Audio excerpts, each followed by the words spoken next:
आज अब कांग्रेस की हालत देख रहे हैं कि धीरे धीरे किस प्रकार से कांग्रेस विलुप्ति की ओर चली जा रही है। तो आप सोचते होंगे कि आखिर इसका क्या कारण है। तो आइए मैं आज आपको इसका कारण बताता हूँ। आप पुराने जमाने के लोगों के द्वारा सुने होंगे कि धरती पर किया गया पाप धरती पर ही भोग करके ही जाना पड़ता है।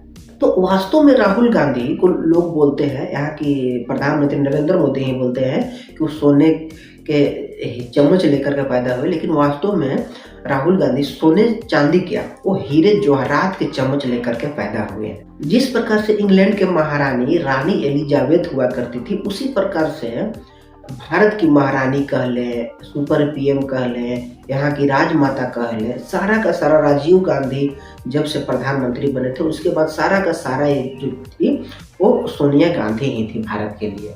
लेकिन 2014 में जैसे ही प्रधानमंत्री नरेंद्र मोदी बने, तब से ये सारी की सारी चीजें सोनिया गांधी के लिए समाप्त हो गई। नरेंद्र मोदी के प्रधानमंत्री बनने तक यानी कि 2014 से पहले तक सोनिया गांधी को एक विशेष प्रकार की बीमारी का बहाना करके वो हमेशा 3-4 महीने पर इटली जाया करती थी और साथ में 10-15 बक्से लेकर के जाती थी।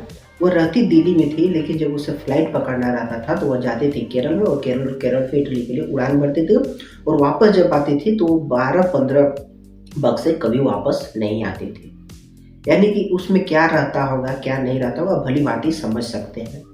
इसके अलावा देखा जाता था कि सोनिया गांधी के जितने भी सगे संबंधी थे उन्हें तमाम प्रकार की सरकारी सुविधाएं दी जाती थी, उन्हें सरकारी सेवा दिया जाता था। उन्हें जितना भी विदेश टूर करना है, जहां घूमना है, देश के जितने बड़े अस्पताल में चाहे किसी भी प्रकार का कोई काम करना हो तो उसे सरकारी स्टाफ दिया जाता था, सरकारी सुविधा दिया जाता था, सरकारी गाड़ी दिया जाता था और न जाने कितने प्रकार के सरकारी सुविधा दिया जाता था। इसी प्रकार से आपने कभी सोचा है कि आखिर आज के समय में भी भारत के मुसलमान कांग्रेस को क्यों पसंद करती है?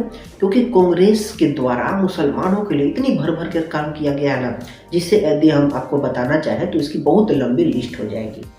हमेशा से आप जानते हैं कि मुसलमानों को देश में विकास हो रहा है या नहीं हो रहा है, इससे उन्हें किसी भी प्रकार का कोई मतलब नहीं है। बस उन्हें मतलब है कि हमारे मजहब के बारे में कौन सी सरकार सोच रही है और हमारे लिए कौन सी सरकार काम कर रही है।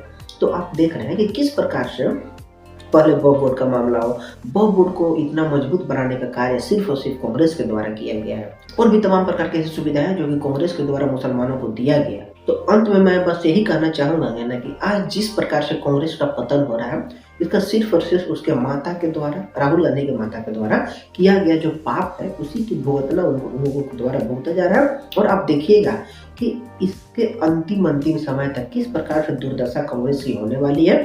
आप यहीं पर रहेंगे और आप इसकी दुर्दशा देखेंगे।